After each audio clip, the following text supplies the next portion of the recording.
کتنے تعجب کی بات ہے نا کہ اس 55 سالہ مرد کو 28 سال کے بعد اس عورت سے محبت ہو چلی تھی، جسے چند ماہ پہلے تک وہ یوں فراموش کیے ہوئے تھا جیسے اس کا وجود اس روئے زمین پر ہو ہی نہ، جسے صدا پیروں کی دھول کے برابر بھی نہیں گردانا تھا۔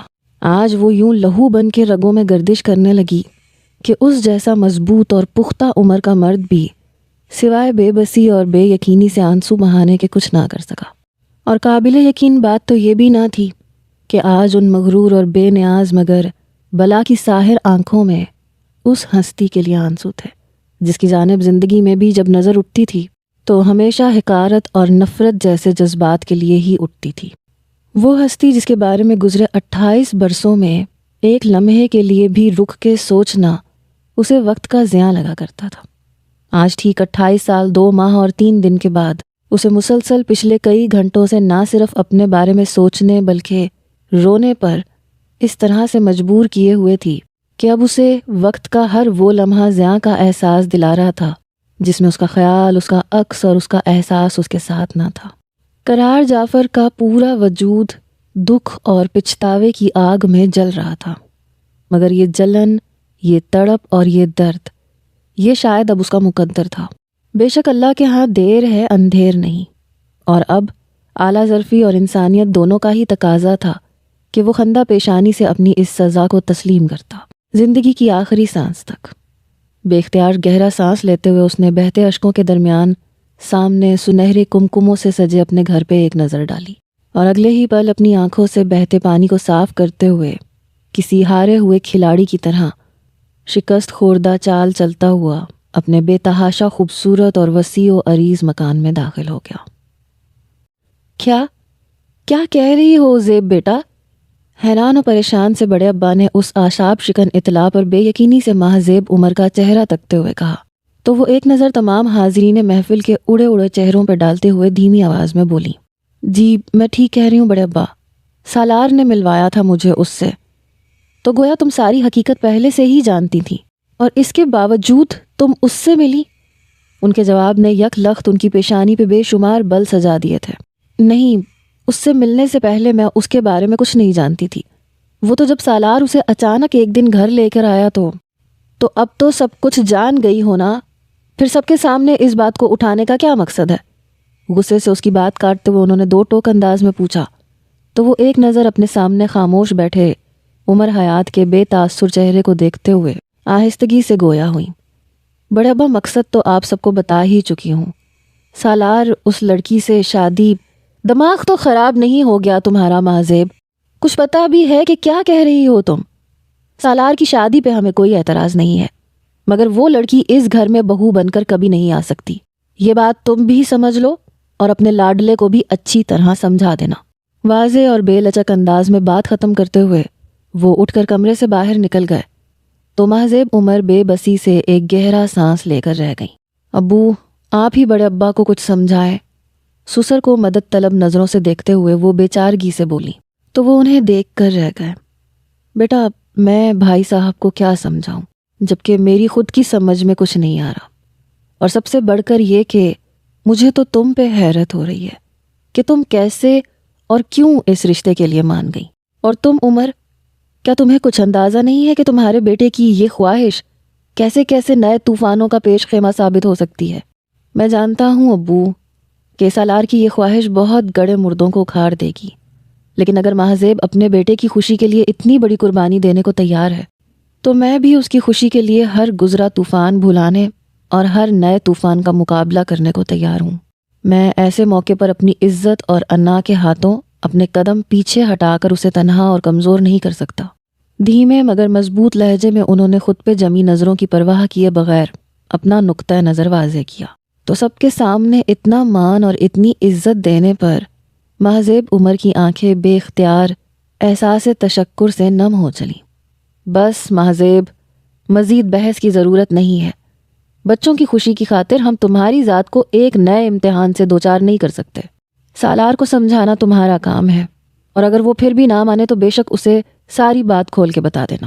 مجھے یقین ہے کہ ساری حقیقت جان لینے کے بعد اس کا فیصلہ ہم سے الگ ہرگز نہیں ہوگا۔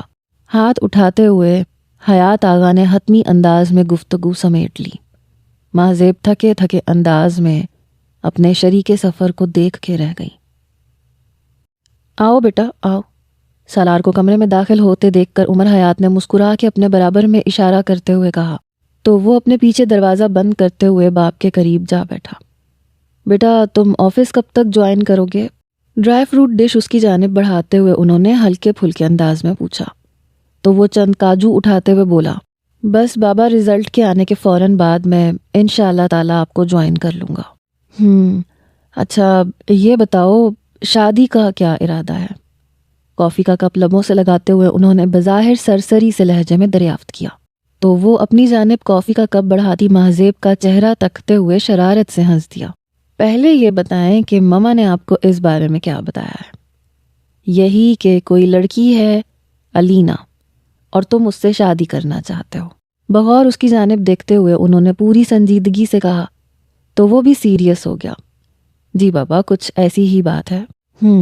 بیٹا مجھے تمہاری ماما نے بتایا ہے کہ یہ بچی علینا ماشاءاللہ بہت پیاری اور بہت اچھی ہے، مگر بیٹا بات کچھ یوں ہے کہ جس فیملی سے اس کا تعلق ہے اس سے ہم اپنا ہر تعلق ہر واسطہ 28 سال پہلے ختم کر چکے ہیں، اور اب اس رشتے کو استوار کرنے کا مطلب ہے کہ پورے خاندان کی مخالفت اور ناراضگی مول لینا، جبکہ آج سے 28 سال پہلے یہ فیصلہ بھی ہمارے خاندان کے بزرگوں نے تمہاری ہی ماں کی عزت اور مان بڑھانے کو کیا تھا۔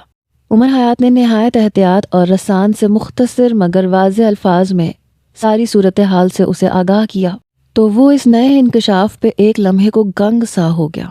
کیا میں آپ سے 28 سال پہلے ہونے والے اتنے بڑے اور اہم فیصلے کا محرک پوچھ سکتا ہوں؟ چند لمحوں کی خاموشی کے بعد وہ خود کو سنبھالتے ہوئے دھیمے لہجے میں گویا ہوا، تو ماہزیب تیزی سے اٹھتے ہوئے اس کی دوسری جانب آ بیٹھی۔ کیوں نہیں میرے بچے، تمہارا حق بنتا ہے کہ تم ہم سے اپنے بلا وجہ مسلوب ہونے کی وجہ پوچھو۔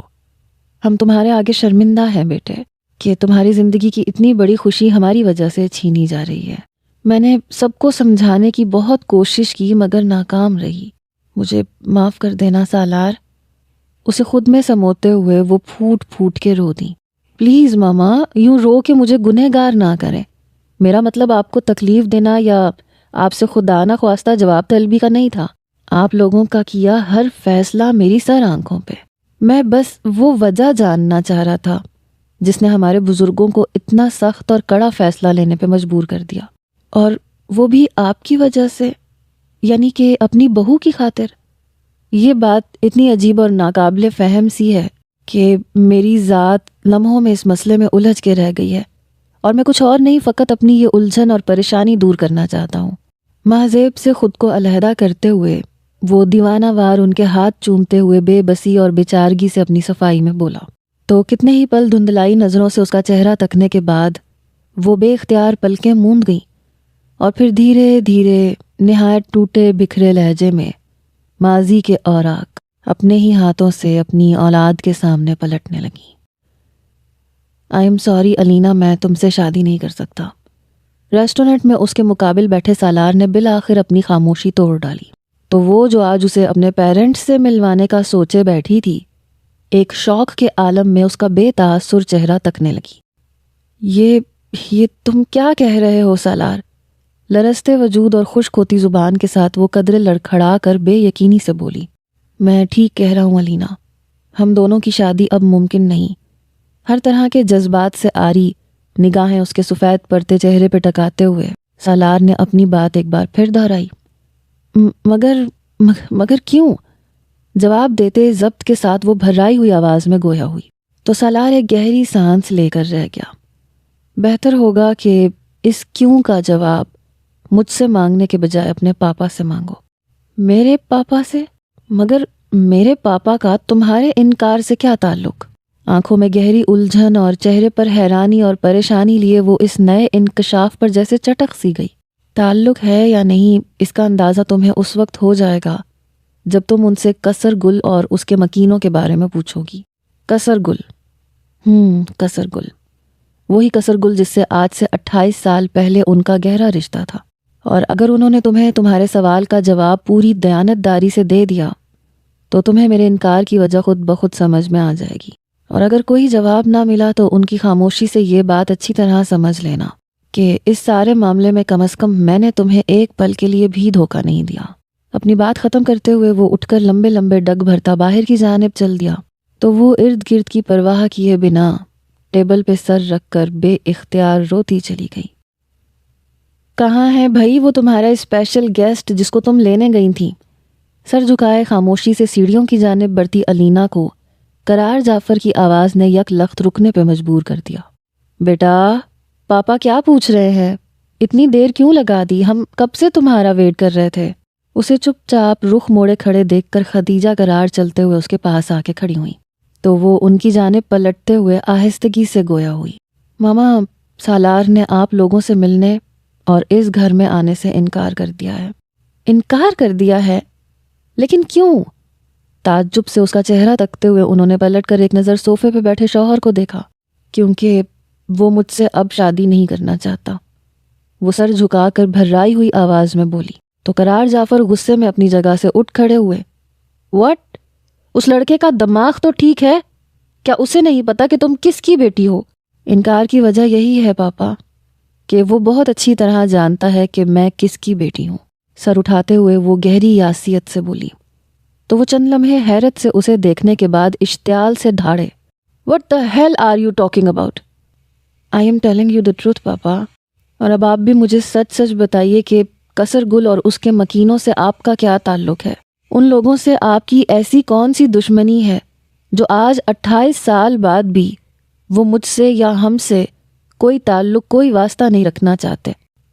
زارو قطار روتے ہوئے بالآخر وہ بھی چلا اٹھی تو لاؤنج میں موجود دونوں نفوس اس کے منہ سے کثر گل اور اس کے مکینوں کا سن کر ایک لمحے کو بھونچکا رہ گئے۔ کیا نام ہے اس لڑکے اور اس کے باپ کا؟ چند لمحوں کی خاموشی کے بعد انہوں نے تلخی سے پوچھا۔ سالار عمر، اور اس کے بابا کا نام ہے عمر حیات اور مہذیب کا بیٹا ہے وہ؟ تیزی سے اس کی بات کاٹتے انہوں نے نفرت سے بھرپور لہجے میں پوچھا۔ جی ہاں۔ تو پھر بالکل ٹھیک کہتا ہے وہ، تمہاری شادی اس لڑکے سے نہیں ہو سکتی، بہتر یہی ہے کہ تم اسے بھول جاؤ۔ آنے واحد میں انہوں نے اپنے تئیں بات ختم کر ڈالی تو ان کے اس شفاق حکم پر وہ ایک بار پھر اپنا ضبط کھو بیٹھی۔ بھول جاؤں؟ مگر کیوں اور کس لیے جیسے سوالات مت اٹھاؤ، کیونکہ تمہارے کسی بھی فضول سوال کا میں کوئی جواب نہیں دینا چاہتا۔ پیشانی پہ ڈھیروں بل سجائے وہ سختی سے بولے تھے۔ مگر علینا، اس سے پہلے کہ میرا تم پہ ہاتھ اٹھ جائے اپنے کمرے میں چلی جاؤ۔ اس کی بات کاٹتے ہوئے وہ یک لخت دھاڑے تو وہ صدمے سے پھٹی بے یقین آنکھوں سے اپنے صدا کے نرم خوب باپ کا یہ روپ دیکھ کے رہ گئی۔ اور اگر کوئی جواب نہ ملے تو ان کی خاموشی سے یہ بات اچھی طرح سمجھ لینا کہ اس معاملے میں کم از کم میں نے تمہیں ایک پل کے لیے بھی دھوکہ نہیں دیا۔ سالار کی آواز اس کے گرد گونج رہی تھی۔ اس کا دل چاہا وہ دھاڑے مار مار کر اپنے مان اور اپنی محبت دونوں کے چھن جانے کا غم منائے، مگر خاموشی سے آنسو بہاتے ہوئے وہ شل ہوتے اعصاب اور بکھرتے وجود کے ساتھ جانے کے لیے پلٹی، مگر ابھی چند قدم ہی چل پائی تھی کہ اسے اپنا سر بری طرح چکراتا محسوس ہوا۔ اگلے ہی پل وہ تیورا کر زمین پر آ گری تھی۔ ہسپتال کی طویل خاموش راہداری میں ٹھنڈے سنگی بینچ سے ٹیک لگائے انہوں نے 28 سال بعد زندگی میں پہلی بار غیر جانبداری سے اپنا احتساب کیا تو وہ اس نتیجے پر پہنچے کہ اپنے وہ سب اعمال جن پر گزرے برسوں میں وہ ایک لمحے کے لیے بھی رک کے سوچنا ضروری نہیں سمجھتے تھے، وہ در حقیقت اتنے غیر اہم اور اتنے بے ضرر نہیں تھے جتنے انہوں نے سمجھ لیا تھا۔ آج جب بات اپنی بیٹی پر آئی تو احساس ہوا کہ انہوں نے کسی کی بیٹی کی زندگی کتنے آرام سے اپنی خود غرضی اور ہٹ دھرمی کی بھینٹ چڑھا دی تھی۔ وہ ہمیشہ سے بلا کے خود غرض اور بے حس رہے تھے، ان کے کیے کی سزا ہمیشہ دوسروں نے بھگتی تھی، پہلے مہذیب اور اب ان کی اپنی لاڈلی بیٹی علینا، جو پچھلے 24 گھنٹوں سے بے سدھ پڑی زندگی اور موت کی جنگ لڑ رہی تھی۔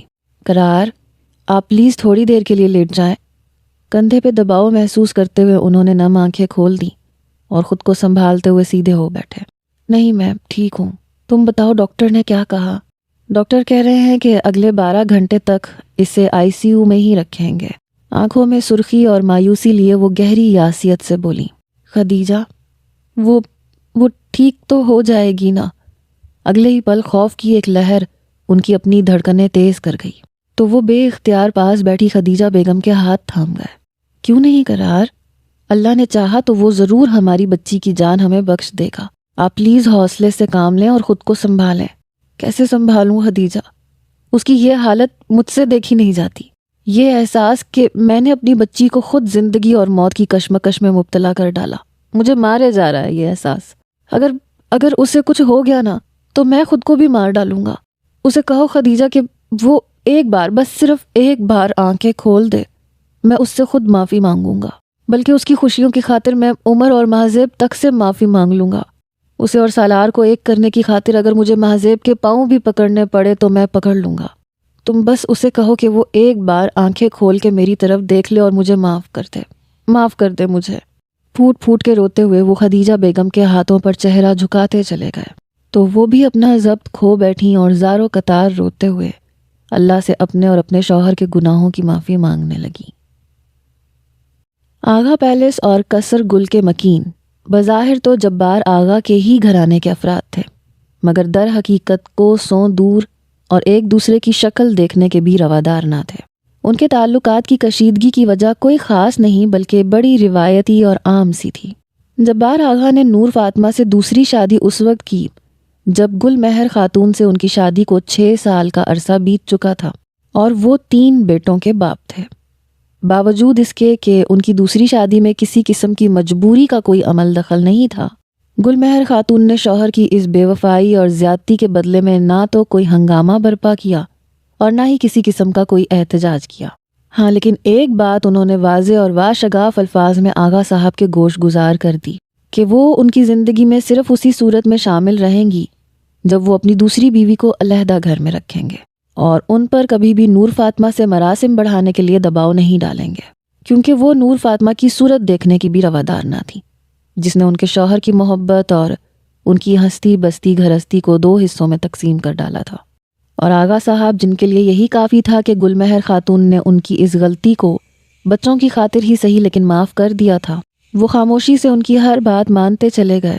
ان کی اسی خاموشی کا گل مہر خاتون نے کئی بار ناجائز فائدہ بھی اٹھایا، مگر دوسری جانب نور فاطمہ نے، جو کہ فطرتاً ایک نیک دل اور نرم خو خاتون تھی، گل مہر خاتون کی ان تمام زیادتیوں کے باوجود ہمیشہ ان سے تعلقات بہتر بنانے کی کوشش کی۔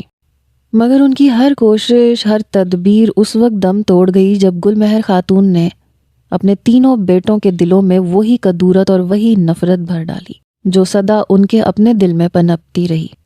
آہستہ آہستہ نور فاطمہ نے بھی مصالحت کی کوششیں ترک کر دیں، جس کا نتیجہ یہ نکلا کہ ان کے اپنے 4 بچے بھی گل مہر خاتون اور ان کی اولاد کے سخت خلاف ہو گئے۔ دن مہینے سالوں میں ڈھلتے رہے، دیکھتے ہی دیکھتے دونوں کے پوتے پوتیاں بھی جوان ہو گئے۔ قصر گل کی رونق بڑھانے کو جمال آغا کی 2 بیٹیاں سائرہ اور مائرہ، جعفر آغا کا 1 بیٹا قرار اور حیات آغا کے 3 بچے عمر، عمیر اور سبینہ آ چکے تھے۔ دوسری جانب آغا پیلس کی 4 اولادوں میں سب سے بڑے فاروق آغا کی 2 بیٹیاں اور 1 بیٹا تھا۔ سب سے بڑا حسن، اس سے چھوٹی مہذیب اور سب سے چھوٹی ماہرخ۔ فاروق آغا کے بعد 2 بہنیں اسما اور عطیہ تھیں۔ اسما کے 2 بیٹے تھے علی اور حمزہ، جبکہ عطیہ کی صرف 1 ہی بیٹی تھی عائشہ۔ ظفر آغا جبار آغا کی اولادوں میں سب سے چھوٹے تھے اور ان کے 4 بچے تھے، عثمان، فرحان، نازنین اور زرمین۔ تیزی سے گزرتا یہ وقت جہاں بہت سی تبدیلیاں لایا، وہیں کچھ معاملات میں یہ آج بھی بڑا بے بس اور جامد نظر آتا تھا۔ دونوں گھروں کے مکینوں کی ایک دوسرے سے نفرت اور بیگانگی کا آج بھی یہ عالم تھا کہ خاندان میں جو بھی خوشی یا غمی کی تقریب ہوتی، یہ دونوں خواتین ایک دوسرے سے منہ موڑے اپنی اپنی اولادوں سمیت مختلف سمتوں میں بیٹھی نظر آتی۔ مگر جب آغا صاحب کا انتقال ہوا اور میت والے گھر میں چھوٹی سی چھوٹی بات مہمانوں کی پرواہ کیے بغیر خوب بحث و مباحثے سے ہوئی، تو 40ویں کے بعد آغا صاحب کے بڑے بھائی، جنہیں خاندان میں سربراہ کی حیثیت حاصل تھی، انہوں نے دونوں گھرانوں کو بلا کر نہایت سبھاؤ سے نہ صرف ان سے اب تک کے غلط رویوں کی نشاندہی کی، بلکہ ساتھ ہی یہ مشورہ بھی دیا کہ اس بے مقصد اور بے معنی دشمنی کو آغا صاحب کی زندگی کے ساتھ ہی ختم ہو جانا چاہیے۔ اور اس سلسلے میں پہلے قدم کے طور پہ انہوں نے یہ فیصلہ کیا کہ آغا پیلس سے ایک بچی رخصت ہو کر کثر گل اور کثر گل سے ایک بچی رخصت ہو کر آغا پیلس جائے گی۔ سو طے یہ پایا کہ جعفر آغا کے اکلوتے بیٹے قرار جعفر کا رشتہ آغا پیلس کی سب سے بڑی پوتی مہذیب کے ساتھ، اور مہذیب کے بڑے بھائی حسن کا رشتہ گل مہر خاتون کے تیسرے بیٹے حیات آغا کی بیٹی سبینہ کے ساتھ کیا جائے گا۔ جو ہی دونوں گھرانوں کی یہ رائے اکبر آغا تک پہنچی تو انہوں نے جھٹ اسی شام خاندان کے تمام بزرگوں کو مدعو کر کے نہ صرف یہ کہ دعائے خیر کروا دی بلکہ ساتھ ہی باہمی رضامندی سے دونوں منگنیوں کی تاریخ بھی طے کر ڈالی۔ ہو یار میرا بنے گا دولہا، پھول کھلیں گے دل کے، او یار میرا۔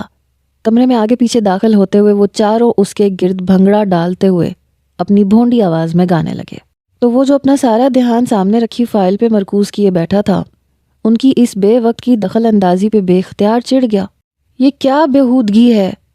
میری جان بےہودگی نہیں ہے، یہ ڈانس ہے، ڈانس۔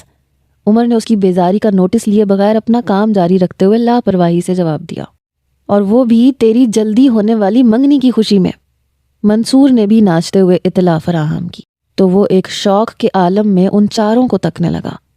تم لوگوں نے کس سے یہ فضول بات سنی ہے؟ چند لمحوں کی خاموشی کے بعد وہ سرد لہجے میں گویا ہوا تو اس کے اس غیر معمولی انداز پہ وہ چاروں ایک دوسرے کو دیکھ کے رہ گئے۔ یار ابھی تھوڑی دیر پہلے سارے بڑے اکبر دادا جان کے گھر سے آئے ہیں، وہیں پہ تمہاری بات مہذیب کے ساتھ اور سبینہ کی بات حسن کے ساتھ پکی کر کے منگنی کی تاریخ پکی کر کے آئے ہیں۔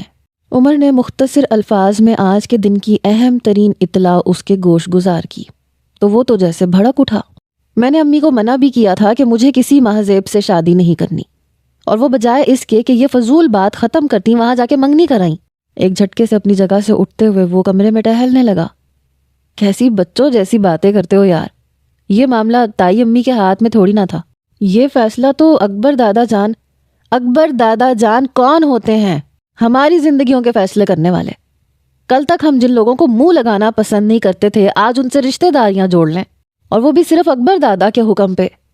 کیا اس طرح کے بے وقوفانہ فیصلوں سے ہمارے دل بھی ایک ہو جائیں گے؟ اور پھر یہ کہاں کی عقل مندی ہے کہ بزرگوں کی غلطیوں کو سدھارنے کے لیے بچوں کی زندگیوں کو داؤ پہ لگا دیا جائے، یہ جانے بغیر کہ آیا وہ اس بچکانہ کھیل کا حصہ بننے کو تیار بھی ہیں یا نہیں۔ سرخ ہوتی آنکھوں اور بھیجی ہوئی مٹھیوں کے ساتھ وہ ایک ہی سانس میں بولتا چلا گیا تو عمر ایک گہری سانس لے کے رہ گیا۔ امی میں یہ کیا سن رہا ہوں؟ دھاڑ سے دروازہ کھول کے وہ بے حد غصے سے کمرے میں داخل ہوا تو سمیہ بیگم اپنی جگہ چونک سی گئی۔ کیا ہوا بیٹا، خیر تو ہے؟ اتنے غصے میں کیوں ہو؟ اکلوتے لختے جگر کے معمول سے زیادہ سرخ چہرے کو دیکھتے ہوئے انہوں نے پریشانی سے پوچھا۔ حد ہوتی ہے امی آپ لوگوں کی بے نیازی اور بے حسی کی۔ میری زندگی تباہ کرنے پہ تلے بیٹھے آپ سب، اور آگے سے پوچھ رہے کہ میں غصے میں کیوں ہوں۔ ادب لحاظ بالائے طاق رکھتے ہوئے وہ سرکشی سے بولا تو ڈریسنگ روم سے باہر آتے جعفر آغا اس کے لب و لہجے پہ کھول کے رہ گئے۔ ماں سے بات کرنے کا یہ کون سا طریقہ ہے قرار؟ اگلے ہی لمحے دبنگ لہجے میں انہوں نے اسے ٹوک دیا تو وہ ان کی موجودگی کا احساس کرتے ہوئے ایک پل کو چپ ہو گیا۔ آئی ایم سوری بابا۔ خود پہ بمشکل قابو پاتے ہوئے وہ دھیمی آواز میں بولا۔ بیٹھو تم، مجھے تم سے ضروری بات کرنی ہے۔ صوفے پہ بیٹھتے ہوئے انہوں نے اسے بھی بیٹھنے کا اشارہ کیا تو وہ خاموشی سے ان کے قریب جا بیٹھا۔ آج ہم سب اکبر تایا کے گھر گئے تھے اور وہاں تمام بزرگوں کی رضامندی سے ہم نے تمہارا رشتہ فاروق کی بیٹی مہذیب سے طے کر دیا ہے۔ اگلے چاند کی پہلی تاریخ کو تمہاری منگنی ہے۔ امید ہے کہ بابا میں یہ منگنی نہیں کر سکتا۔ ان کی بات کاٹتے ہوئے اس نے صاف جواب دے ڈالا۔ منگنی نہیں کر سکتے؟ کیوں؟ چند لمحے حیرانی سے اس کا چہرہ تکنے کے بعد انہوں نے سختی سے پوچھا۔ اس لیے کہ میں خدیجہ کو پسند کرتا ہوں۔ نظریں جھکاتے ہوئے اس نے بے خوفی سے وجہ بیان کی تو سمیہ بیگم کا ہاتھ بے اختیار اپنے نیم و لبوں پہ آ ٹھہرا۔ تمہارے دوست اعظم کی بہن۔ جعفر آغا کی سرد آواز ایک بار پھر کمرے میں گونجی۔ جی۔ ایک بات یاد رکھنا قرار، اگر تمہاری بات مہذیب سے نہ بھی طے ہوئی ہوتی تو بھی خدیجہ سے تمہاری شادی کسی صورت بھی نہیں ہو سکتی۔ لیکن کیوں؟ تڑپ کے اس نے استفسار کیا تو وہ اسے قہر برساتی نظروں سے دیکھتے ہوئے نہایت ٹھنڈے لہجے میں بولے۔ میں تمہیں جواب دینے کا پابند نہیں ہوں۔ تمہاری بھلائی اسی میں ہے کہ تم جتنی جلدی ہو سکے اس عشق اور عاشقی کے خناس کو اپنے دماغ سے نکال باہر پھینکو اور خود کو مہذیب کے حوالے سے ذہنی طور پہ تیار کر لو۔ ایسا کبھی نہیں ہو سکتا بابا، ایک جھٹکے سے اپنی جگہ سے اٹھتے ہوئے وہ قطعیت سے بولا تھا۔ نہیں ہو سکتا؟ تو پھر اٹھاؤ اپنا یہ بوریا بستر اور نکلو یہاں سے باہر۔ میں کل ہی وکیل کو بلوا کر آنکھ نامہ تیار کرواتا ہوں۔ ایسی ناخلف اولاد سے مجھے کوئی تعلق واسطہ نہیں رکھنا جو پورے خاندان میں مجھے رسوا کروانے پہ تلی بیٹھی ہے۔ پوری قوت سے دھاڑتے ہوئے وہ بھی اپنی جگہ سے کھڑے ہو گئے تو وہ بے یقینی سے انہیں دیکھنے لگا۔ آپ ایسا نہیں کر سکتے۔ کیوں نہیں کر سکتا؟ جب تم ہر رشتے کی شرم لحاظ اور اپنا ہر فرض بھلا کر ماں باپ کا مان، بھروسہ اور یقین توڑ سکتے ہو تو میں کیوں نہیں؟ تمہیں تمہاری بدلحاظی کی سزا نہیں دے سکتا میں؟ پلیز بابا، مجھے اس رشتے کے لیے مجبور مت کریں۔ ان کے بے لچک انداز کے آگے وہ بالآخر تھک سا گیا۔ نہ تمہیں کوئی مجبور کر رہا ہے اور نہ کرے گا۔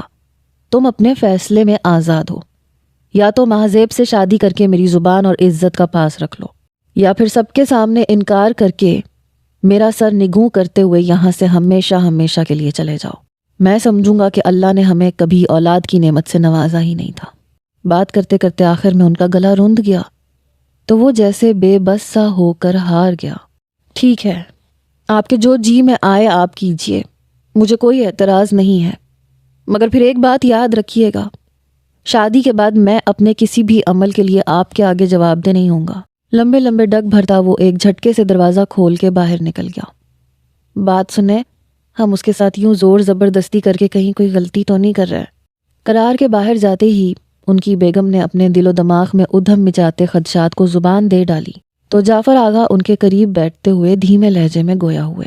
دیکھو سمیہ، تم بھی جانتی ہو ایک عرصے کے بعد دونوں گھروں کے درمیان صلح کی کوئی تدبیر نکلی ہے۔ اب اس اہم ترین موقع پہ میں کیسے اتنا خود غرض ہو جاؤں کہ صرف اپنے بیٹے کی خوشیوں کی خاطر میں باقی سارے خاندان کی خوشیوں کو اور بزرگوں کی عزت کو داؤ پہ لگا دوں، جبکہ مجھے یہ بھی اچھی طرح معلوم ہے کہ ہم سب نے مل کر قرار کے لیے کتنا بہترین اور اچھا فیصلہ کیا ہے۔ تم بھی اس بات سے بخوبی آگاہ ہو کہ مہذیب جیسی خوبصورت اور خوبصیرت لڑکی پورے خاندان میں نہیں ہے، اور مجھے یقین ہے کہ وہ نہ صرف قرار کو سنبھال لے گی بلکہ اس کے لیے ہر لحاظ سے مثالی شریک سفر ثابت ہوگی۔ اللہ کرے آپ کا یہ یقین زندگی کے ہر قدم پہ صحیح ثابت ہو۔ گہرا سانس لیتے ہوئے سمیہ بیگم نے آنکھوں میں آئی نمی صاف کر ڈالی۔ انشاءاللہ ایسا ہی ہوگا، تم بس فکر مت کرو اور اللہ کا نام لے کے منگنی کی تیاریاں شروع کرو۔ مسکراتے ہوئے انہوں نے تسلی دی۔ سمیہ بیگم محض سر ہلا کے رہ گئی۔ ہمیں پتہ تھا تم یہیں ہوگی، آخری سیڑھی پر رک کر ماہ رخ نے اپنا سانس بحال کرتے ہوئے کہا تو وہ ذرا سی گردن موڑ کر اپنی جانب آتے حسن اور ماہ رخ کو دیکھنے لگی۔ کیوں، خیر تو تھی؟ مجھے کس خوشی میں ڈھونڈا جا رہا تھا؟ تم سے باتیں کرنے کو جی چاہ رہا تھا، بس اسی لیے تمہیں ڈھونڈا جا رہا تھا، ماہ رخ نے کہا تو ایک دھیمی سی مسکراہٹ اس کے لبوں پہ آ ٹھہری۔ یہ تم اتنی اداس سی کیوں لگ رہی ہو؟ بغور اس کا جائزہ لیتے ہوئے حسن اس کے پاس ہی ریلنگ سے ٹیک لگا کر کھڑا ہو گیا تو وہ اچانک آنکھوں میں پھیلتی نمی کو چھپانے کی خاطر سر جھکاتے ہوئے بمشکل بولی، نہیں تو کوئی بات تو ضرور ہے۔ محبت سے اس کے شانوں پہ بازو پھیلاتے ہوئے حسن نے اسے خود سے قریب کیا تو وہ اس کے سینے میں منہ چھپا کر بے اختیار رو پڑی۔ کیا ہوا زیبی، کیوں رو رہی ہو؟ مجھے بھی نہیں بتاؤ گی کیا؟ اس کے دوسری جانب کھڑے ہوئے ماہ رخ نے پیار سے اس کی کمر سہلائی۔ بس یوں ہی گھبراہٹ سی ہو رہی تھی۔ حسن سے الگ ہوتے ہوئے وہ چند لمحوں کی خاموشی کے بعد قدرے سنبھل کے گویا ہوئی تو حسن اسے جانچتی ہوئی نگاہوں سے دیکھنے لگا۔ مہذیب، تم اس رشتے سے خوش تو ہو نا؟ مگر حسن بھائی، مجھے بہت ڈر لگ رہا ہے۔ آنسو ایک بار پھر تیزی سے اس کی آنکھوں سے جمع ہونے لگے۔ ڈرنے کی کیا بات ہے زیبی، ہم سب تمہارے ساتھ ہیں، سب سے بڑھ کر یہ کہ میں تمہارے ساتھ ہوں، اور میرے ہوتے ہوئے تمہیں کسی ڈر، کسی اندیشے کو دل میں جگہ نہیں دینی چاہیے۔ تم مجھے کتنی عزیز ہو یہ مجھے تمہیں بتانے کی ضرورت نہیں ہے، اور تمہیں جو تکلیف دے گا اسے سزا دینے کے لیے تمہارا یہ بھائی کس حد تک جا سکتا ہے یہ بھی بتانا میں ضروری نہیں سمجھتا، مگر اللہ نہ کرے کہ کبھی مجھے اس حد تک جانا پڑے۔ اللہ کرے تم اپنے گھر میں اتنا سکھ، اتنی خوشیاں پاؤ کہ تمہیں ان کے سامنے اپنے ماں باپ کے گھر کا سکھ چین کم نظر آنے لگے۔ اس کے سر پہ ہاتھ رکھتے ہوئے حسن کی آواز بھر رہ گئی۔ تو ماہرخ کی آنکھوں میں بھی آنسو چمکنے لگے۔ ارے بھائی، یہ کون سی جذباتی فلم کا سین چل رہا ہے؟ علی کی حیران آواز پر ان تینوں نے پلٹ کر سیڑھیوں کی جانب دیکھا، جہاں پوری چنڈال چوکڑی جمع تھی۔ بابل دا ویڑا، فرحان نے آگے بڑھتے ہوئے شرارت سے جواب دیا۔ تو بے اختیار سب نے ایک کہا لگایا، یار حسن، تو آج کل بڑا نکھرا نکھرا سا لگ رہا ہے، کون سی کریم لگا رہا ہے یار؟ حمزہ شوخ نگاہوں سے اسے تکتے ہوئے چھیڑنے لگا۔ سبینہ فیئرنس سنو، عائشہ نے ہنس کے لقمہ دیا، تو سب کے کہکہوں نے حسن کو بے اختیار جھینپنے پہ مجبور کر دیا۔ جس روز منگنی کی تقریب بخیر و خوبی اپنی تکمیل کو پہنچی، اسی روز سب کی صلاح سے ٹھیک 2 ماہ بعد محض 3 دن کے فرق سے دونوں شادیوں کی تاریخ رکھ دی گئی۔ طے یہ پایا کہ پہلے سبینہ رخصت ہو کر آغا پیلس جائے گی اور اس کی رخصتی کے تیسرے روز ماہزیب کی رخصتی عمل میں آئے گی۔ دونوں گھروں کی چونکہ یہ پہلی خوشی تھی، سو ہر کوئی بے انتہا مصروف اور مگن تھا۔ جناب قرار جعفر، میں نے آپ کا نکاح ماہزیب فاروق، جو کہ دختر فاروق آغا ہیں، بعوض 15,000 روپے سکہ رائج الوقت کیا۔ کیا آپ ماہزیب فاروق کو اپنے نکاح شرعی میں قبول کرتے ہیں؟ جی، قبول ہے۔ قاضی صاحب کے استفسار پر قرار جعفر کی سنجیدہ آواز ہال کی خاموشی میں گونجی۔ چاروں طرف مبارک سلامت کا شور مچ گیا۔ ہر کوئی اسے آگے بڑھ کر گلے لگانے اور مبارکباد دینے میں مصروف تھا، جسے وہ نہایت سرد اور بے تاثر چہرے کے ساتھ وصول کر رہا تھا۔ جب سجی سنوری ماہزیب کو اس کے پہلو میں لا کر بٹھایا گیا تو بھی اس کے جذبات میں کسی قسم کی کوئی ہلچل نہ مچی۔ وہ اپنی برداشت کی انتہاؤں پہ تھا جب ہنستی مسکراتی ماہرخ دودھ کا گلاس اٹھائے اپنی کزنز اور دیگر خواتین کے ساتھ دودھ پلائی کی رسم کے لیے اسٹیج پہ چلی آئی، جہاں پہلے سے ہی قرار کے دوستوں اور کزنز نے اپنی اپنی پوزیشن سنبھال رکھی تھیں۔ لیجئے قرار بھائی، اب آپ پئیں اور ہمیں ہماری نیک دیں۔ دلہا دلہن کے قدموں میں گھٹنوں کے بل بیٹھتے ہوئے ماہرخ نے دودھ کا گلاس ماہزیب کے لبوں سے لگانے کے بعد قرار کی طرف بڑھایا تو دیگر لڑکوں کے ساتھ صوفے کے پیچھے کھڑا عمر تیزی سے بول اٹھا، ایک تو آپ جھوٹا دودھ پلا رہی ہیں اور اوپر سے دھونس بھی جما رہی ہیں۔ بائی دا وے، ذرا یہ تو بتائیں کہ ہمارے یار کو آپ کے اس جھوٹے دودھ کا محض ایک گھونٹ کتنے کا پڑنے والا ہے؟ قرار بھائی، آپ کے بھائی بند تو لگتا ہے کوے کھا کر آئے ہیں۔ آپ پلیز یہ دودھ پئیں اور ہمیں ہماری نیک دیجیے۔ اس سے پہلے کہ کوئی اور بات ہوتی، ماہرخ نے ہاتھ میں پکڑا دودھ کا گلاس اس کی جانب بڑھاتے ہوئے اپنے تئیں بات ختم کی۔ یہ لیجیے۔ گلاس کو دیکھے بنا ایک طرف ہٹاتے ہوئے اس نے جیب میں سے پیسے نکال کر گنے بغیر اس کی جانب بڑھائے تو قرار کے اس عمل پر پیچھے کھڑے سارے لڑکوں نے شور مچا دیا، جبکہ ماہرخ کی سمجھ میں نہیں آیا کہ وہ کیا کہے۔ وہ آپ نے دودھ تو پیا نہیں بھائی؟ جھجک کر پیسے تھامتے ہوئے اس نے جیسے یاد دہانی کروائی۔ میں کسی کا جھوٹا نہیں پیتا۔ ہر مصلحت پس پشت ڈالتے ہوئے وہ تڑخ کر گویا ہوا تو سب کو جیسے سانپ سونگ گیا۔ ارے آپ اپنی نیک سنبھالیں اور یہ دودھ کا گلاس ہم کنواروں کے حوالے کریں تاکہ ہماری بھی جلد سنی جائے۔ اگلے ہی پل عمیر نے آگے جھکتے ہوئے حیران پریشان سی بیٹھی ماہرخ کے ہاتھ سے دودھ کا گلاس اچک لیا تو اسٹیج پہ شروع ہونے والی اس نئی جنگ نے ان سب کے چہروں پہ جیسے رونق بحال کر دی۔ اپنے پیاروں کی دعاؤں اور قرآن پاک کے سائے میں ماہزیب رخصت ہو کر قصر گل پہنچی تو اس کا شاندار استقبال کیا گیا۔ ہر کوئی بے انتہا اور بے تحاشا خوش تھا، جبکہ دوسری جانب سہج سہج کے قدم اٹھاتی ماہزیب کے سارے اندیشے، ساری گھبراہٹ ہر بڑھتے قدم کے ساتھ پیچھے، بہت پیچھے جاتے جا رہے تھے۔ یوں ہی خوشیوں اور کہکہوں کے درمیان دیگر رسموں سے فراغت پانے کے بعد جب بالآخر اسے اس کے کمرے میں پہنچایا گیا تو بے حد تھکاوٹ کے باوجود وہ اندر سے گہرے اطمینان اور سکون سے ہمکنار تھی۔ ہلکی پھلکی تواضع اور میک اپ ٹھیک کرنے کے بعد جو ہی قرار کی کزنز کمرے سے باہر نکلی، اس نے بے اختیار اپنی اکڑی ہوئی کمر سیدھی کرتے ہوئے ارد گرد کا جائزہ لیا۔ ماحول کی خوبصورتی کو سراہنے میں وہ اس قدر محو تھی کہ جو ہی دروازے پہ کھٹکا ہوا وہ بے اختیار اپنی جگہ پہ چونک گئی۔ اگلے ہی پل تیزی سے سیدھے ہوتے ہوئے وہ نظریں جھکا گئی۔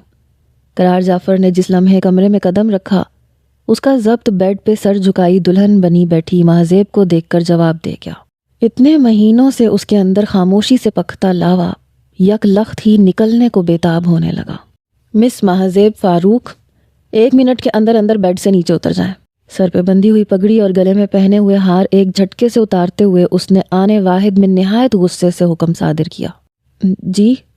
حیرت کے سمندر میں بری طرح ڈولتے وجود کو سنبھالتے اس نے بے یقینی سے پلکیں اٹھائیں تو وہ اسے کھا جانے والی نظروں سے دیکھ رہا تھا۔ پھر لمبے لمبے ڈگ بھرتا اس کے سر پہ جا کر کھڑا ہوا۔ یہ معصومیت کا ڈرامہ کہیں اور جا کر رچاؤ۔ تمہاری ان اداؤں سے نہ مجھے دلچسپی ہے اور نہ میرے اعصاب میں اتنی طاقت ہے کہ مزید تمہارے وجود کو برداشت کر سکوں۔ سختی سے اسے بازو سے پکڑتے ہوئے قرار نے ایک جھٹکے سے بیڈ سے نیچے اتارا تو اپنے اتنے ہتک آمیز رویے پر ایک لمحے کو مہذیب صدمے کی زیادتی سے گنگ سی ہو گئی۔ برائے مہربانی میرے واپس آنے تک اپنا وجود اس کمرے سے کہیں دور لے جاؤ۔ وہ اس کے وجود پر ایک نگاہ غلط بھی ڈالے بنا رعونت سے نیا حکم جاری کرتا ہوا ڈریسنگ روم میں جا گھسا۔ قرار جعفر کے منظر سے غائب ہوتے ہی مہذیب کے شل ہوتے وجود کو جیسے ایک جھٹکا سا لگا۔ بے اختیار آنکھیں بند کرتے ہوئے اس نے ایک گہرا سانس لے کر اس ساری صورتحال کو سمجھنے کی کوشش کی، لیکن وہ چاہ کے بھی اپنی کوشش میں کامیاب نہ ہو سکی۔ کانپتی ٹانگوں پر جب مزید کھڑے رہنا اس کے لیے دشوار ہو گیا تو وہ وہیں کارپٹ پہ گر سی گئی۔ گھٹنوں کے گرد بازو لپیٹتے ہوئے اس نے اپنا چکراتا سر اپنی ہی آغوش میں چھپا لیا اور خود کو آنے والی کڑی آزمائش کے لیے تیار کرنے کی ایک لاشعوری سی کوشش کی۔ مجھے معلوم تھا تم جیسی ڈھیٹ اتنی آسانی سے پیچھا چھوڑنے والی نہیں۔ دھاڑ سے ڈریسنگ روم کا دروازہ بند کرتے ہوئے وہ ایک بار پھر اس کے سر پہ آ کے پھنکارا تو بے اختیار مہذیب نے اپنا سر اونچا کرتے ہوئے ڈبڈبائی نظروں سے اپنے شریک سفر کی جانب دیکھا۔ اپنا قصور جان سکتی ہوں میں؟ کوئی قصور نہیں، سوائے اس کے کہ تم میری زندگی میں زبردستی شامل کی گئی ہو۔ تمہارے ساتھ کی نہ مجھے خواہش تھی اور نہ ضرورت۔ جس کی ہمراہی کے خواب میں نے دیکھے تھے اس کی ذات سے دستبردار مجھے صرف اور صرف تمہاری وجہ سے ہونا پڑا ہے۔ سو تمہاری بہتری اسی میں ہے کہ تم فوراً سے پیشتر یہ کمرہ خالی کر دو، کیونکہ تمہاری جگہ نہ میں اپنے دل میں محسوس کرتا ہوں اور نہ زندگی میں۔ لیکن رات کے اس پہر اس حلیے میں کہاں جاؤں گی؟ صدیوں کی تھکان لہجے میں سموئے اس نے گردن اٹھا کے بے بسی سے اسے تکتے ہوئے پوچھا تو وہ ایک نظر اپنے قدموں میں دلہن بنی بیٹھی مہذیب کو دیکھتے ہوئے قطعی اجنبیت سے گویا ہوا۔ یہ میرا نہیں تمہارا مسئلہ ہے اور اپنے مسائل تم خود سلجھانا سیکھ لو۔ اگلے ہی لمحے بات ختم کرتے ہوئے اس نے بیڈ پہ دراز ہوتے ہوئے سر تک کمبل تان لیا تو مہذیب کتنی ہی دیر بے یقینی اور حیرت سے اسے دیکھتی رہی۔ پھر ایک جھٹکے سے اپنی جگہ سے اٹھتے ہوئے وہ ڈریسنگ روم کی جانب بھاگی اور دروازہ بند کرتے ہی پھوٹ پھوٹ کر روتے ہوئے زمین پہ بیٹھتی چلی گئی۔ دور سے آتی اذانوں کی آواز پر اس نے اپنی بوجھل آنکھیں بمشکل کھولتے ہوئے گھٹنوں پہ رکھا سر اٹھایا۔ ساری رات کی گریہ وزاری کے بعد اب اس کے آنسو اور ہمت دونوں ہی جیسے جواب دے گئے تھے۔ ویران آنکھوں اور بکھرے وجود کو سمیٹتے ہوئے وہ جوں ہی دیوار سے ٹیک لگا کر سیدھی ہوئی، یک لخت نظر سامنے لگے دیوار گیر آئینے پہ پڑی۔ سرخ عروسی جوڑے اور ڈھیروں زیورات میں لپٹا اس کا نڈھال عکس اس کے ارمانوں اور خوابوں کی بربادی پہ نوحہ کنا تھا۔ کتنی ہی دیر بے تاثر آنکھوں اور خالی دل کے ساتھ یک ٹک شیشے میں خود کو دیکھنے کے بعد اس نے جیسے ٹرانس کی کیفیت میں ایک ایک کر کے تمام زیورات اتارنے شروع کیے۔ زیور اتار کے اپنے قریب ہی زمین پہ رکھتے ہوئے وہ ہاتھوں سے بالوں کو سمیٹتی اٹھ کھڑی ہوئی، الماری کھولی اور جو بھی جوڑا سامنے نظر آیا اسے نکال کر وہ سیدھا واش روم میں جا گھسی۔ کافی دیر شاور لینے کے بعد جب وہ باہر نکلی تو طبیعت پہلے سے بہت بہتر محسوس ہوئی۔ ایک گہرا سانس لیتے ہوئے اس نے کونے میں پڑی جائے نماز بچھا کے نماز کی نیت باندھی۔ سجدے میں سر گرائے وہ بنا کچھ کہے کتنی ہی دیر اپنے معبود حقیقی کے حضور سے سکتی رہی اور جب روتے روتے تھک گئی تو وہیں ایک طرف کارپٹ پہ دراز ہو گئی۔ قرار کی جب آنکھ کھلی تو صبح کے 7:30 بج رہے تھے۔ مندی مندی آنکھوں سے گھڑی کی طرف دیکھتے ہوئے اس نے کروٹ بدل کے دوبارہ سونا چاہا تو ایک جھماکے کے ساتھ رات والا منظر اپنی پوری جزیات سمیت اس کے ذہن میں روشن ہوا اور وہ ساری نیند بھول بھال کے ایک جھٹکے سے کمبل پیچھے ہٹاتے ہوئے اٹھ بیٹھا۔ دلہن کے وجود سے خالی کمرہ اس کے حواس گم کرنے کے لیے کافی تھا۔ بجلی کی تیزی کے ساتھ وہ پریشانی کے عالم میں داخلی دروازے کی جانب بڑھا۔ دروازہ کھول کے ایک نظر طویل راہداری پہ ڈالی۔ تمام کمروں کے بند دروازوں اور پورے گھر پہ چھائی گہری خاموشی اسے یہ بات بتانے کے لیے کافی تھی کہ رات میں ہونے والی تاخیر کے سبب سب اس وقت بے خبری سے پڑے سو رہے ہیں۔ دروازہ بند کرتے ہوئے پریشانی سے پیشانی مسلتا ہوا وہ کمرے میں چکر لگاتے ہوئے مہذیب کی غیر موجودگی کے بارے میں سوچنے لگا۔ 8:15 کے قریب گھر میں زندگی کے آثار رونما ہونے شروع ہوئے تو تھک کر فریش ہونے کی نیت سے وہ ڈریسنگ روم کی جانب بڑھا۔ جو ہی ہاتھ بڑھا کے دروازہ کھول کے وہ اندر داخل ہوا، اس کی نظر سامنے زمین پہ سوئی ہوئی مہذیب پہ پڑی۔ بے اختیار شکر کا کلمہ پڑھتے ہوئے اس نے تیزی سے قدم بڑھایا تو ایک دم کوئی چیز اس کے پاؤں میں بری طرح سے چبھی۔ تکلیف کے احساس کو دباتے ہوئے جو ہی اس نے جھک کے نیچے دیکھا تو زمین پہ پڑا مہذیب کا زیور اسے ایک لمحے کو عجیب سے احساس سے دوچار کر گیا، مگر اگلے ہی پل اس نے سختی سے ہر خیال کو اور ہر احساس کو جھٹکتے ہوئے آگے بڑھ کے اس کے بازو کو ہلا ڈالا۔ محترمہ اٹھیے یہاں سے فوراً، آپ اور آپ کے خاندان کو تو کبھی عزت بے عزتی کا خیال رہا ہی نہیں ہے، مگر ہمارے ہاں ان چیزوں کو اولین ترجیح دی جاتی ہے۔ تماشا لگا کے اپنی مظلومیت اور میرے ظلم کے ڈھنڈورے پیٹنے کے ابھی آپ کے پاس بہت مواقع آئیں گے، سو یہاں سے اٹھیں اور اپنا حلیہ درست کریں، آپ کے خاندان والے تشریف لاتے ہوں گے۔ اسے آنکھیں کھولتا دیکھ کر وہ چبا چبا کے اس پہ انگارے برساتا باتھ روم میں جا گھسا تو مہذیب کی آنکھیں بھیگ گئیں۔ یا اللہ مجھے صبر دے، مجھے حوصلہ دے میرے رب کہ میں یہ سب کچھ برداشت کر سکوں۔ تو جانتا ہے میرے مولا کہ میرے بھائی کا گھر اور سارے خاندان کی خوشیاں مجھ پہ انحصار کرتی ہیں، سو مجھے ہمت دے اور میرے شوہر کا دل میری جانب پھیر دے۔ اپنے رب کو پکارتے ہوئے وہ آخر میں بے اختیار دعا مانگتے ہوئے پھوٹ پھوٹ کے رو دی۔ باتھ روم کے دروازے پہ کھٹکا ہوا تو وہ جلدی سے آنسو صاف کرتے ہوئے اٹھ کھڑی ہوئی۔ مجھے روتی ہوئی عورتیں سخت زہر لگتی ہیں، سو اگر اس گھر میں بسنا ہے تو یہ ٹسوے کہیں اور جا کے بہاؤ۔ میں پہلے ہی تمہیں بہت مشکلوں سے برداشت کیے ہوئے ہوں، ایسا نہ ہو کہ میرا ضبط جواب دے جائے۔ انگلی سے اس کا چہرہ اونچا کرتے ہوئے وہ اپنی شعلے برساتی آنکھیں اس کی آنکھوں میں گاڑتے ہوئے بولا تھا تو اس کے لہجے کی ٹھنڈک پہ مہذیب کی روح تک کانپ گئی۔ یہ زیور اٹھاؤ یہاں سے، اور بیڈ کی سائڈ ٹیبل کی دراز میں پڑے کنگن ہیں وہ نکال کے پہن لو۔ اگلے ہی پل اس کا چہرہ جھٹکتے ہوئے وہ الماری کی جانب بڑھ گیا تو آنسو پیتی مہذیب سر جھکا کے اس کے حکم کی تعمیل میں جت گئی۔ ارے مہذیب بیٹا، وہاں کہاں بیٹھ رہی ہو؟ یہاں قرار کے پاس آ کر بیٹھو۔ کھانے کی میز پہ مہذیب کو سائرہ کے برابر کرسی سنبھالتے دیکھ کر انہوں نے ٹوک ڈالا تو وہ جھجکتی ہوئی اس کے ساتھ والی نشست پہ آ بیٹھی، جس کے پہلو میں دوبارہ بیٹھنے کا شرف آج اسے 1 ہفتے کے بعد نصیب ہوا تھا۔ پھر کیسی رہی تمہاری کنسائنمنٹ؟ اپنی پلیٹ میں چاول نکالتے ہوئے جعفر آغا نے بیٹے سے پوچھا، جو آج صبح ہی 1 ہفتے کے بعد اسلام آباد سے لوٹا تھا۔ جی بہت اچھی، مختصر الفاظ میں جواب دیتے ہوئے اس نے سالن کے ڈونگے کی طرف ہاتھ بڑھایا۔ مہذیب بیٹا قرار کو سالن نکال کے دو۔ گل مہر خاتون نے مہذیب کو نیا حکم جاری کیا تو اس نے خاموشی سے ڈونگا اٹھاتے ہوئے اس حکم کی تعمیل کی۔ یہ کباب لیجئے۔ سالن نکالنے کے بعد اس نے خود ہی کبابوں کی ڈش اس کی جانب بڑھائی تو وہ آہستگی سے لیکن انتہائی روکھے لہجے میں بولا، بہت شکریہ، جب مجھے لینے ہوں گے میں لے لوں گا۔ اور مہذیب نے اگلے ہی پل خفت زدہ سی ہو کے ڈش واپس رکھ دی۔ قرار بیٹا اب اس نئے پروجیکٹ کی طرف سے تو تم فارغ ہو گئے ہو نا؟ جعفر آغا نے کھانا کھاتے ہوئے ایک بار پھر استفسار کیا۔ جی، تو پھر ایسے ہے کہ تم 1-2 دن تک پروگرام سیٹ کر لو اور مہذیب کو کہیں گھومنے پھرنے لے جاؤ۔ ہلکے پھلکے لہجے میں انہوں نے نہایت اطمینان سے مشورہ دیا۔ بابا آپ یہ ٹرپ وغیرہ فی الحال رہنے ہی دیں تو بہتر ہوگا۔ چند لمحے کچھ سوچنے کے بعد وہ سنجیدگی سے گویا ہوا۔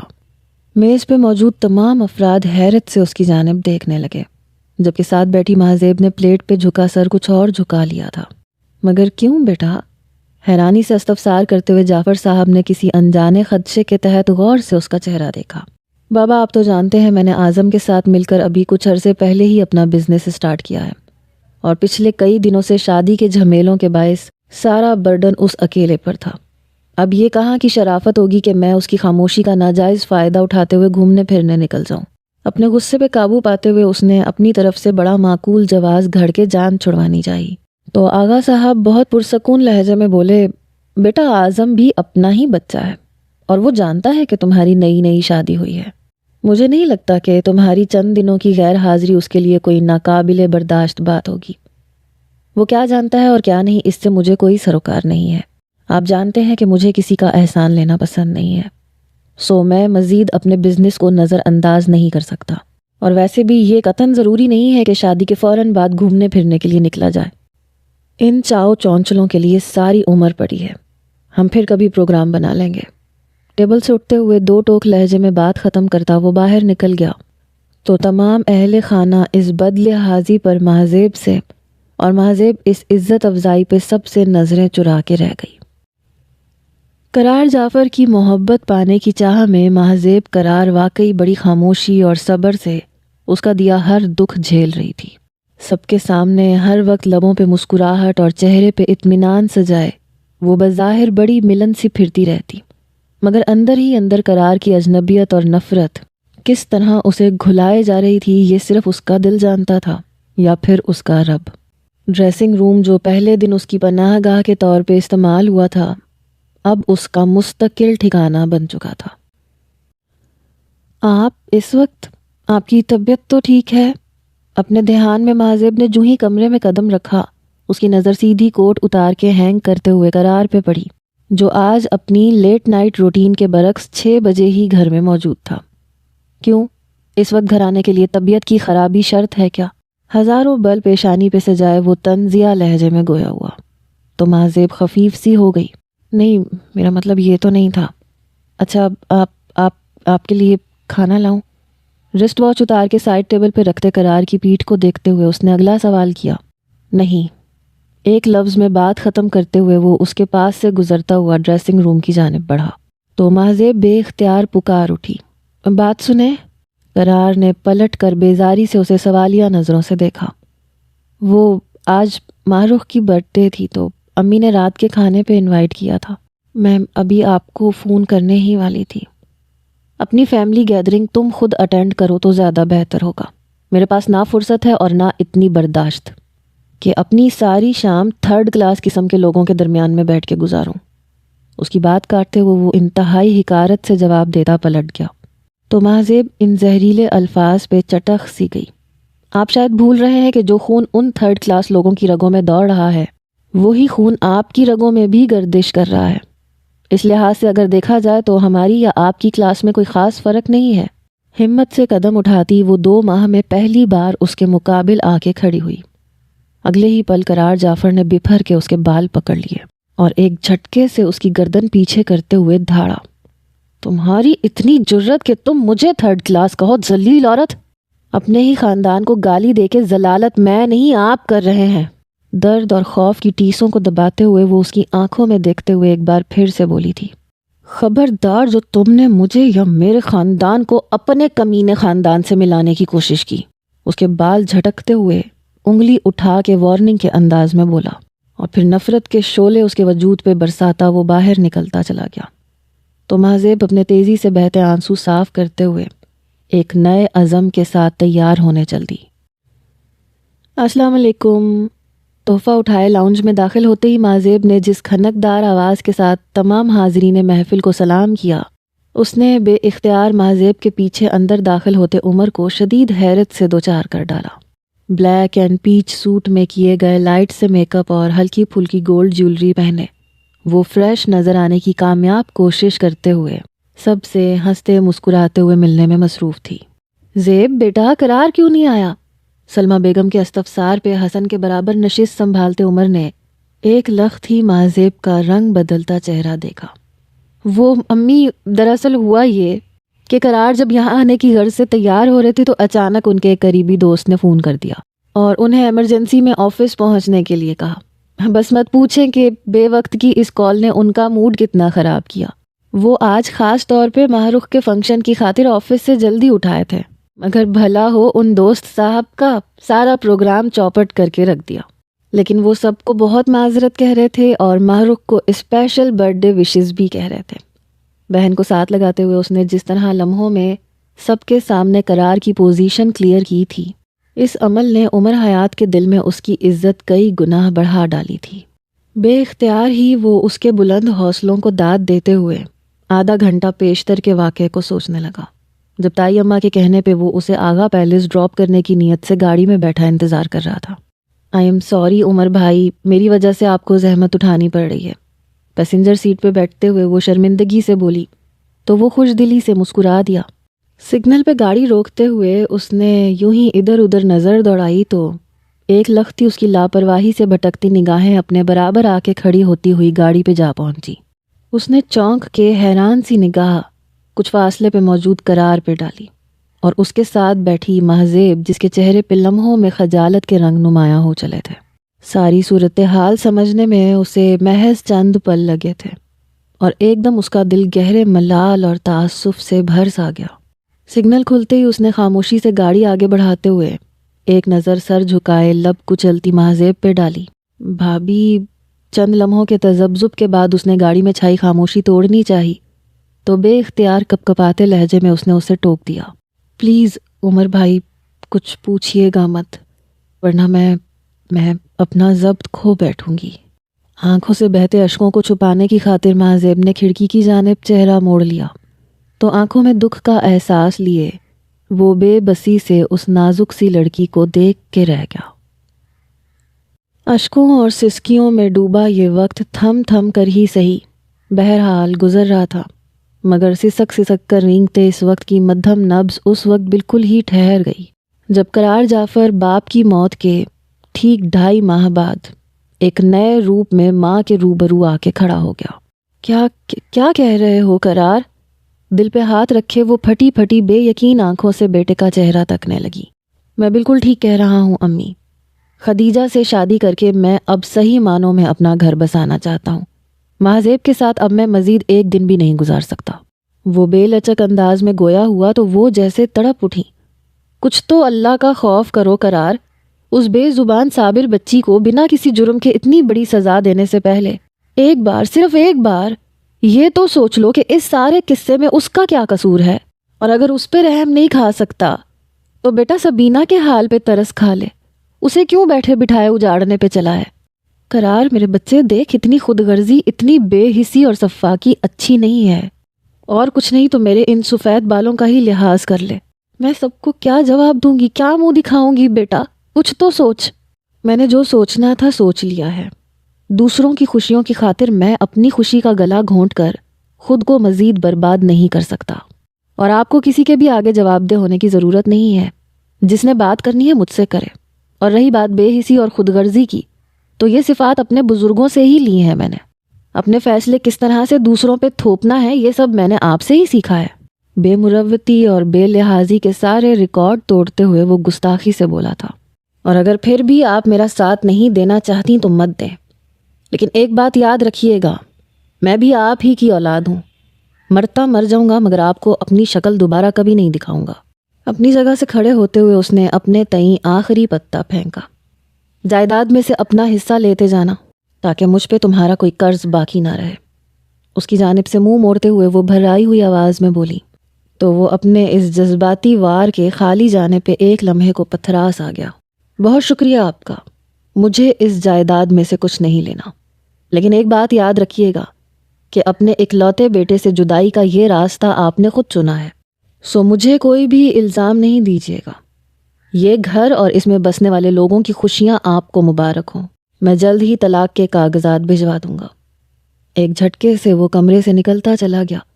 بے اختیار ہی سمیہ بیگم اپنی چیخوں کا گلا گھونٹتے ہوئے زمین پہ بیٹھتی چلی گئی۔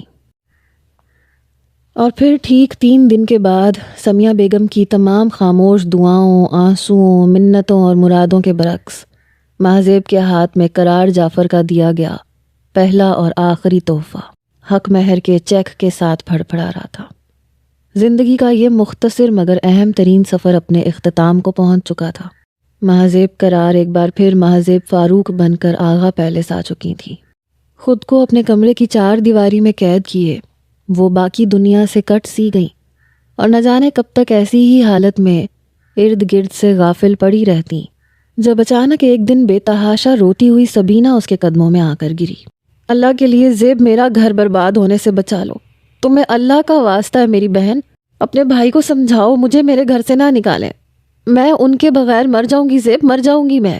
ملکجے کپڑوں اور بکھرے بالوں کے ساتھ اس نے زاروں قطار روتے ہوئے مہذیب کے پاؤں پکڑ لیے تو وہ جیسے تڑپ اٹھی۔ کیا کر رہی ہیں بھابھی آپ؟ اٹھیں، سیدھی ہو کے بیٹھے، اللہ کے واسطے مجھے یوں گنہگار نہ کریں، آپ کو کوئی آپ کے گھر سے نہیں نکال سکتا، آپ پلیز حوصلے سے کام لیں۔ اسے زبردستی سیدھا کرتے ہوئے ماہزیب نے اپنے ساتھ لگا لیا تو وہ اور بھی شدت سے رونے لگی۔ تبھی کمرے کا دروازہ پوری قوت سے کھلا اور غصے سے تنتناتا حسن اندر داخل ہوا۔ پیچھے پیچھے روتی ہوئی ماہ رخ اور پریشان حال سلمیٰ بیگم بھی اندر چلی آئیں۔ سبینہ بیگم، یہ مظلومیت کے ڈھونگ کسر گل میں جا کے رچاؤ۔ بہتر یہ ہے کہ اپنے یہ ٹسوے تم اپنے بے غیرت اور ذلیل گھر والوں کے سامنے جا کے بہاؤ، تاکہ انہیں بھی پتہ چلے کہ دوسروں کی عزت سے کھیلنے کا کیا انجام ہوتا ہے۔ مہذیب سے لپٹی زار و قطار روتی سبینہ کو بازو سے گھسیٹتے ہوئے وہ عالم تیش میں غرایا تھا۔ حسن بھائی، خبردار جو آپ نے بھابھی کو ہاتھ بھی لگایا، اگر آپ نے انہیں یہاں سے کہیں لے جانے کی کوشش کی تو یاد رکھیے گا میں خود کو ختم کرنے میں ایک لمحہ نہیں لگاؤں گی۔ غصے میں بپھرے حسن کو سبینہ کی طرف بڑھتے ہوئے دیکھ کے مہذیب اس کی راہ میں کھڑی ہو گئی اور وارننگ دینے والے انداز میں انگلی اٹھاتے ہوئے بھائی سے مخاطب ہوئی تو حسن جیسے کھول اٹھا۔ تم ہوش میں تو ہو زیب؟ یہ کیا کہہ رہی ہو؟ ان لوگوں کی عزت کو بسانے چلی ہو جنہوں نے تمہاری اور تمہارے ماں باپ کی عزت کو سرے عام نیلام کرتے ہوئے فقط 8 مہینوں میں تمہیں اجاڑ کے واپس یہاں لا پھینکا ہے۔ نہیں، میں ان کی نہیں بلکہ اپنے ماں باپ اور اپنے بھائی کی عزت اور محبت کو بسانے چلی ہوں۔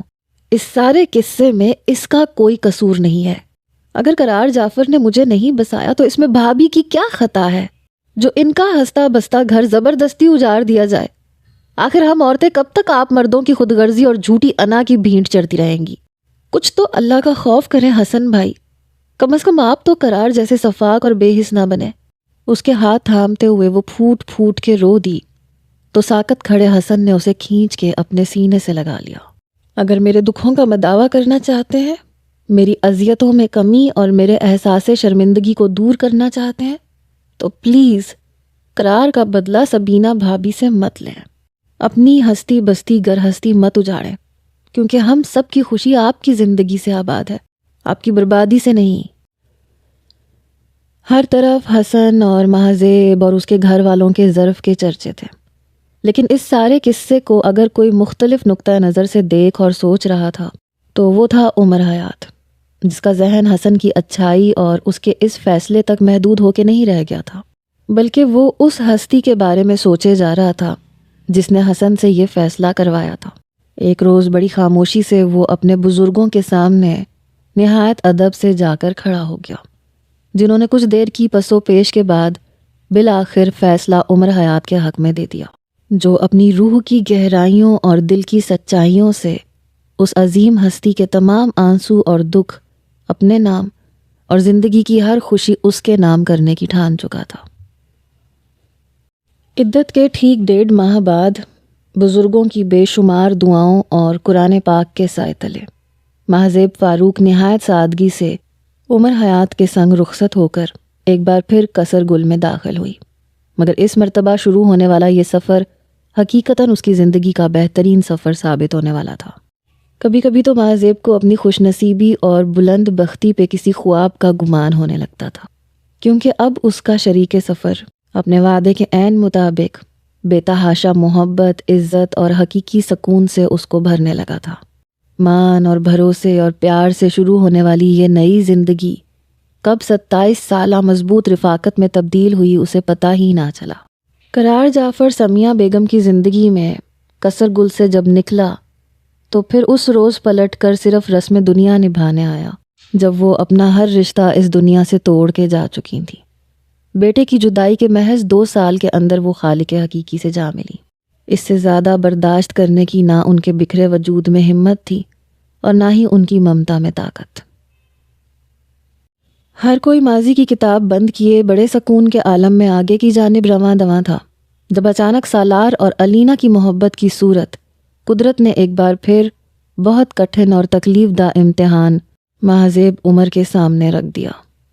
مہذیب عمر، 26 سال بعد کسر گل کے در و دیوار میں یہ آواز گونجی تھی، مگر وہاں رہنے والوں نے 26 سیکنڈ سے بھی کم وقت میں اس آواز کو پہچانتے ہوئے پلٹ کے لاؤنج کے دروازے کی جانب دیکھا، جہاں ایک بالکل انجان اور اجنبی قرار جعفر کھڑے تھے، جھکی گردن، ڈھلکے شانے، نڈھال اور غم زدہ وجود لیے۔ یہ ادھیڑ عمر شخص اس قرار جعفر سے بالکل مختلف تھا جو آج سے 28 سال پہلے ایک شان اور غرور سے گردن اٹھائے اپنے ہر رشتے کو بے حسی سے پیروں تلے رونتے ہوئے پھر کبھی نہ لوٹنے کے لیے اس آنگن سے نکلا تھا۔ اس سے پہلے کہ وہ سب حیرت اور بے یقینی کے اس جھٹکے سے سنبھلتے، لاؤنج کے وسط میں وہ ایک دم ہی صوفے پہ بیٹھی حیران پریشان سی مہذیب کے سامنے گھٹنوں کے بل گر گیا۔ خود پہ جمی سب کی بے یقین اور حیرت بھری نگاہوں کی پرواہ کیے بغیر اگلے ہی پل اس نے برستی آنکھوں کے ساتھ مہذیب عمر کے سامنے ہاتھ جوڑ دیے۔ مہذیب، میں تمہارا گنہگار ہوں، مجھے معاف کر دو۔ جو کچھ میں نے تمہارے ساتھ کیا وہ سب میری بیٹی کے ساتھ نہ کرنا۔ تمہارے رب کا واسطہ ہے مہذیب، میری بچی کو بچا لو۔ سالار سے کہو میری بیٹی کو نہ چھوڑے، ورنہ وہ مر جائے گی مہذیب، وہ مر جائے گی۔ نہایت شکستہ لہجے میں اپنی بات مکمل کرتے ہوئے وہ پھوٹ پھوٹ کے رو دیے۔ اور قرار جعفر، اگر آج میں اس وقت تمہاری مدد کرنے سے انکار کر دوں اور تمہیں بیچ منجدار میں بالکل اسی طرح تنہا چھوڑ دوں جس طرح تم نے کبھی مہذیب فاروق کو چھوڑا تھا، تو تم کیا کرو گے؟ کیا کرو گے تم اگر میں تمہاری بیٹی کو اسی طرح بے جرم اور خطا مسلوب ڈال دوں، اسے ان گناہوں کی سزا سنا دوں جو اس نے کبھی کیے ہی نہ ہو؟ بتاؤ مجھے قرار، اگر میں بھی علینا سے اس کی زندگی، اس کی خوشیاں، سب کچھ چھین لوں تو اپنی بیٹی کی تکلیف پہ، اس کے آنسوؤں اور بے بسی پہ تمہارا یہ پتھر دل غم کی شدت سے پھٹے گا یا نہیں؟ ایک جھٹکے سے اپنی جگہ سے اٹھتے ہوئے وہ ایک ہی سانس میں بولتی چلی گئیں تو زارو قطار روتے ہوئے قرار بے اختیار چلا اٹھے، بس کرو مہذیب، اللہ کے واسطے بس کرو۔ واہ قرار صاحب، آج خود پہ بڑی تو اللہ یاد آ گیا۔ تم تو تصور میں بھی یہ سب کچھ سوچ کے لرز اٹھتے ہو، اور ایک میں تھی جس کے ساتھ تم نے حقیقتاً یہ سب کچھ کیا تھا۔